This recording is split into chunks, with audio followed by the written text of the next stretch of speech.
من الشيطان الرجيم بسم الله الرحمن الرحيم إنما التوبة على الله الذين يعملون السوء بجهالة ثم يتوبون من قريب فأولئك يتوب الله عليهم وكان الله عليما حكيما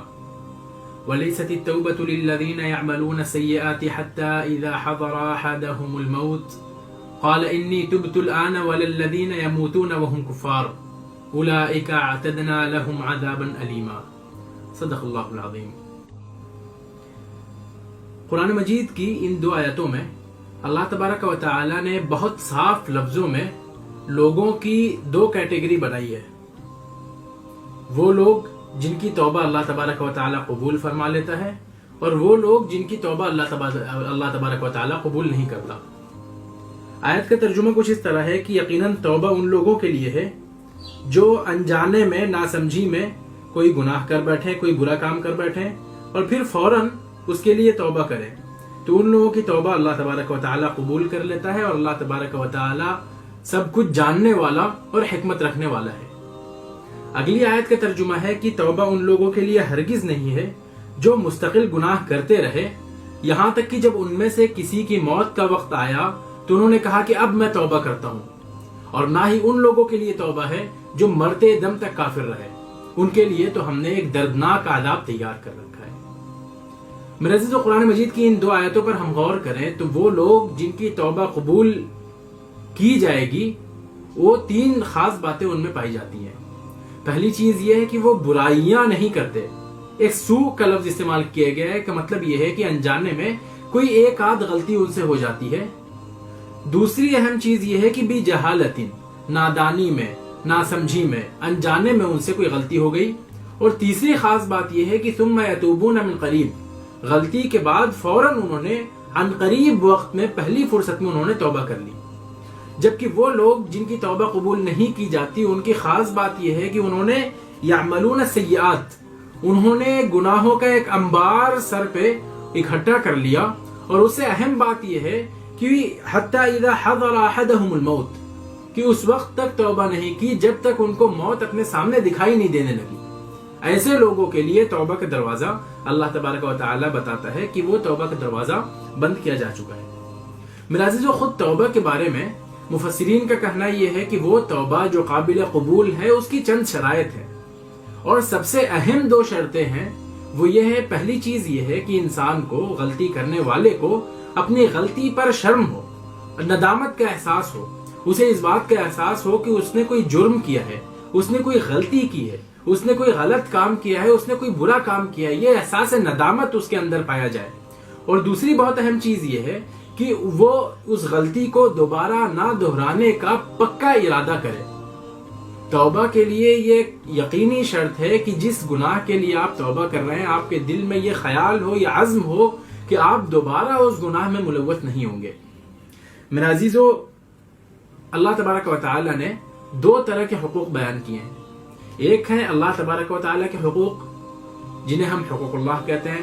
نمازیں ہو گئی، عبادات ہو گئی، تمام چیزیں اللہ تبارک و تعالی کے حقوق میں آتی ہیں۔ ان کے بارے میں اللہ تبارک و تعالی کا ارشاد ہے، ان اللہ لا یغفر ان یشرک بہ ویغفر ما دون ذلک لمن یشاء، کہ اللہ تبارک و تعالی اس بات کو تو قطعی معاف نہیں کرے گا کہ اس کے ساتھ کسی کو شریک کیا جائے۔ شرک ناقابل معافی جرم ہے اللہ تبارک و تعالی کی نظر میں۔ البتہ اس کے علاوہ جو چیزیں ہیں، جو غلطیاں ہیں، جو گناہ ہیں، ان کو اللہ تبارک و تعالی بندے کی نیتوں کو دیکھتے ہوئے معاف کر سکتا ہے، جسے چاہے گا معاف کر دے گا۔ یہ تھا حقوق اللہ کے بارے میں۔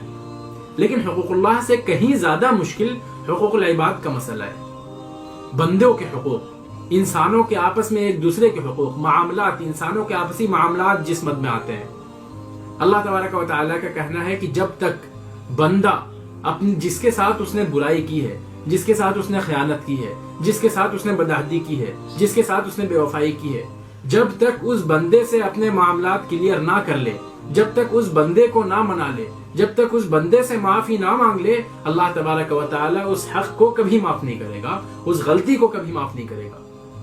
کا مطلب یہ ہے کہ اگر آپ نے کسی کا مال غلط طریقے سے کھا لیا تو آپ چاہے کتنی نفل نمازیں پڑھ لیں، آپ چاہے کتنے ہی نفل روزے رکھ لیں، آپ چاہے کتنی ہی نفل عبادتیں کیوں نہ کر لیں، اللہ تبارک و تعالیٰ اس جرم کو معاف نہیں کرے گا۔ کیونکہ یہ آپ نے اللہ تبارک و تعالیٰ کے حق میں کمی نہیں کی ہے، یہ آپ نے اس بندے کے حق میں کمی کی ہے، اور جب تک آپ اس بندے سے معافی نہیں مانگتے اللہ تبارک و تعالیٰ آپ کو معاف نہیں کرے گا۔ اور اگر وہ بندہ مر چکا ہو یا کچھ ایسا ہو کہ آپ اس تک نہیں پہنچ سکتے ہو، تو پھر آپ پر یہ حق ہے کہ آپ اس بندے کے لیے مغفرت کی دعا کریں، آپ زیادہ سے زیادہ اس بندے کے لیے مغفرت کی دعا کریں جس کے ساتھ آپ نے برا رویہ اختیار کیا ہے، تاکہ قیامت کے روز اللہ تبارک و تعالیٰ اس بندے سے بتائے کہ اس نے گرچہ تمہارا مال کھایا تھا، اس نے گرچہ تمہارے ساتھ یہ زیادتی کی تھی، اس نے گرچہ تمہارے ساتھ یہ فلاں غلط کام کیا تھا، لیکن بدلے میں اس کو اس غلطی کا احساس ہوا، یہ شرمندہ ہوا، اور اس نے اس کے بدلے تمہارے لیے بہت بہت مغفرت کی دعائیں کی ہیں، اور اس طرح سے ان دونوں بندوں کے آپس میں معاملات سیٹل کیے جائیں۔ اللہ تبارک و تعالیٰ سے دعا ہے کہ ہمیں غلطیوں سے بچائے، غلطیاں کرنے سے بچائے، گناہوں سے بچائے، اور گناہ ہوتے ہی فوراً ہم کو توبہ کرنے کی توفیق عطا فرمائے۔ نبی کریم صلی اللہ علیہ وسلم کی حدیث ہے، کل بنی آدم خطاء وخیر الخطائین التوابون، کہ آدم کی اولاد ہر کوئی خطا کار ہے، ہر کوئی غلطی کرنے والا ہے، لیکن بہترین غلطی کرنے والے کون ہیں؟ جو توبہ کرنے والے ہیں۔ اللہ تبارک و تعالیٰ سے دعا ہے کہ وہ ہمیں توبہ کرنے والوں میں سے بنائے۔ نبی کریم صلی اللہ علیہ وسلم نے ارشاد فرمایا کہ اگر تم لوگ گناہ نہ کرو اور توبہ نہ کرو تو اللہ تبارک و تعالیٰ تم کو ہٹا کر کسی دوسری قوم کو لے کر آئے گا جو گناہ بھی کرے گی اور توبہ بھی کرے گی،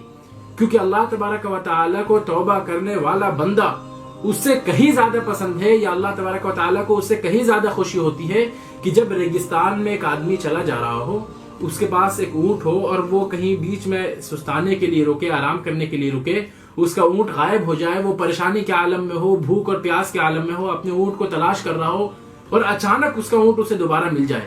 تصور کریے، آپ ریگستان میں جا رہے ہیں، آپ کا اونٹ آپ کا واحد سہارا ہے، وہ کھو جاتا ہے، آپ پریشان مارے مارے بھٹک رہے ہوتے ہیں، اچانک آپ کی نظر آپ کے اونٹ پر پڑتی ہے، وہ آپ کو مل جاتا ہے، آپ کو کتنی خوشی ہوگی۔ نبی کریم صلی اللہ علیہ وسلم کے ارشاد ہے کہ اللہ تبارک و تعالیٰ کو اس سے کہیں زیادہ خوشی ہوتی ہے جب اس کا کوئی بندہ اپنے رب کی طرف پلٹتا ہے، جب اس کا کوئی بندہ اپنے رب کی طرف توبہ کرنے کے لیے واپس آتا ہے۔ اللہ تبارک و تعالیٰ سے دعا ہے کہ ہمیں توبہ کرنے کی توفیق عطا فرمائے۔ آمین، وآخر دعوانا الحمدللہ رب العالمین۔